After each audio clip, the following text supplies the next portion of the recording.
Today we have the 2022 Tesla Model 3. This vehicle has done just over 55,000 miles.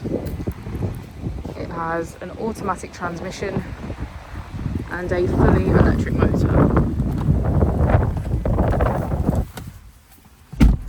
On our user interface, we're met with an overview of the vehicle. This allows us to open the bonnet, charging port and boot, all from within inside the car. If we click on our Tesla icon in the bottom right, we can access our controls, dynamics, charging, autopilot, schedule, safety, service and software.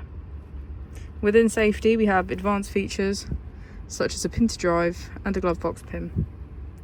If we go back into software and click on additional vehicle information, we can get a deeper analysis of the vehicle's spec. The Model 3 comes with a 360 degrees camera, and with that you can access your dash cam.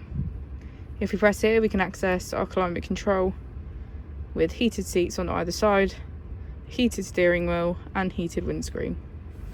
As we go into the back of the vehicle, we can see that it has a full leather black interior and get a good view of our panoramic roof.